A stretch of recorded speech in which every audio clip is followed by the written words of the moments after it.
Now, this is the part of the show where we like you to unwind and bring you uplifting and inspirational stories. The South African film Losing Lerato has flown the South African flag high after taking home 6 awards at the Idyllwild International Festival of Cinema in California last week. Don't worry if you have not yet seen the film.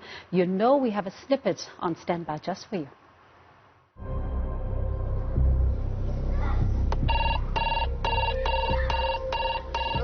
Chief. You don't have a child here. You lost your rights to the child when you could not provide one. You are not a man. You're a boy. Someday we will be faced with demons, Manabesu. These are demons that are spewing fire, Manabesu. We as Christians, we should not hesitate to fight fire with fire. Welcome to Johannesburg. Things in Tekole are a little more hectic than they are in Africa. There was a terrible car accident this morning.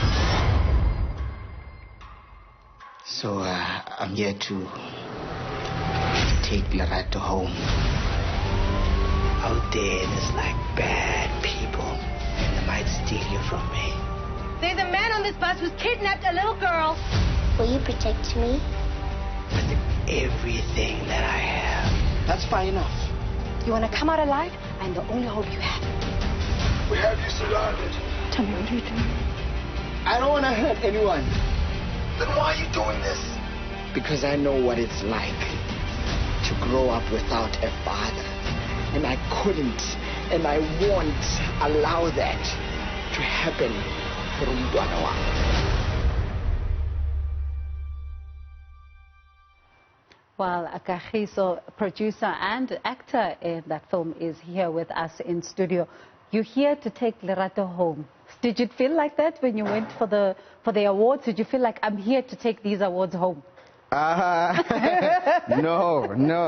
Look, we take our stories and we take them around the world, you know, and we hope that people will receive them in a good way. And this is what happened, you know, so the international audience is reacting to it in a positive manner, and we are appreciating it. And well done, honestly, well done, because this is such a, you know, an amazing feat. And looking at the caliber of people that, you know, are nominated and take part in that film festival alone, what did it feel like when you got the confirmation that 6 nominations and there you are and you're thinking, my goodness?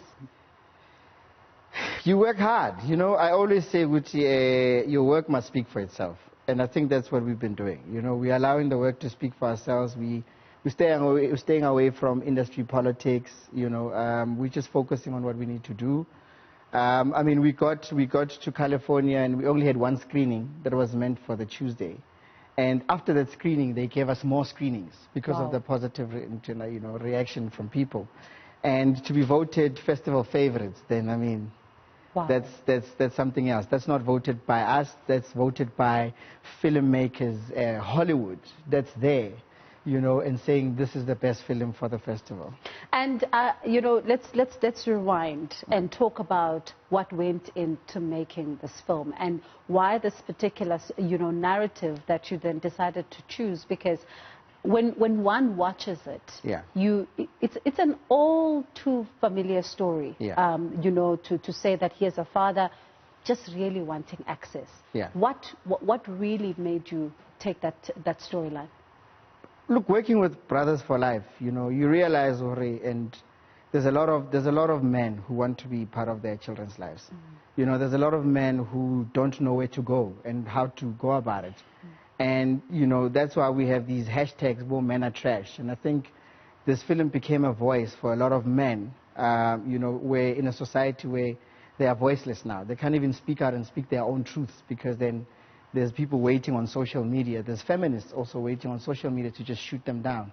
But it wasn't just written for men only. It was written for women, you know, so that we can try and find a way in how things can work.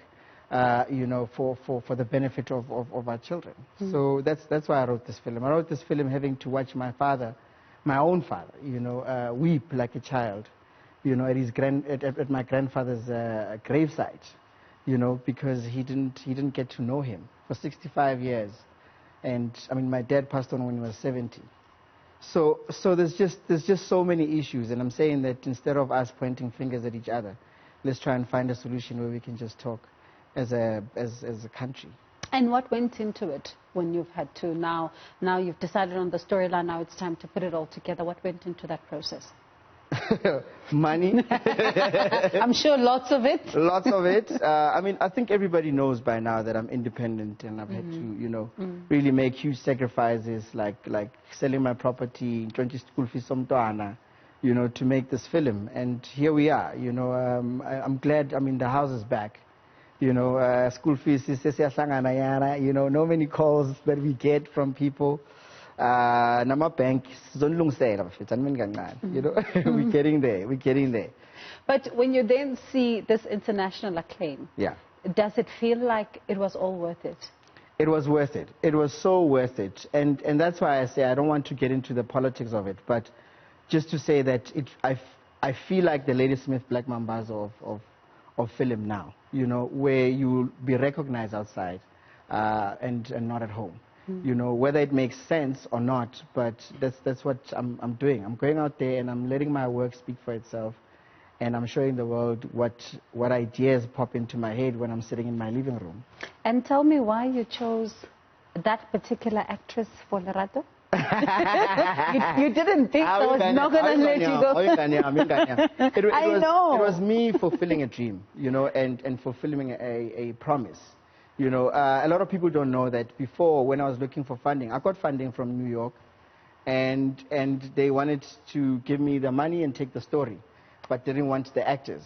And I mean, I had already promised Ingane, I mean, what kind of father would I be if I break my daughter's promise? And I went ahead and I did it, And I keep saying with this film, has so many obstacles, but it just keeps pushing. I mean, right now, it was the obstacle of even the corona, having to come back home. And where you want to celebrate, you can't. There's this thing at corona, and that's why we're wearing gloves now. And then your daughter is in this movie. I know you say you made a promise to her, but what were some of the things that you, as a father, had to now do in order to have that protective instinct kick in, but at the same time teach her a little bit, even at that young age, about the industry? We sit and we watch American kids on television and doing amazing things, and we think, wow.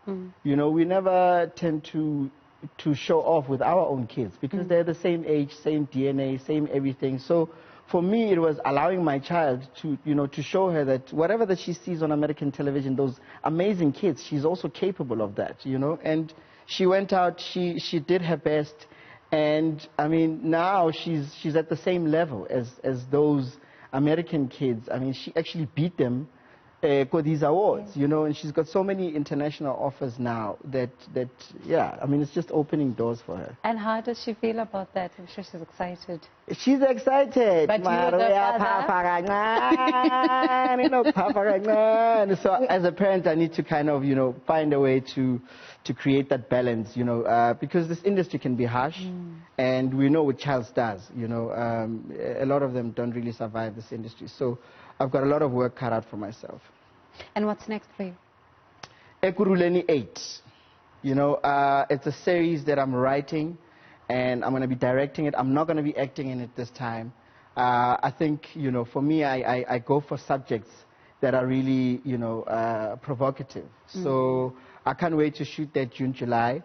I'm hustling for money, but I'm not going to sell my house this time.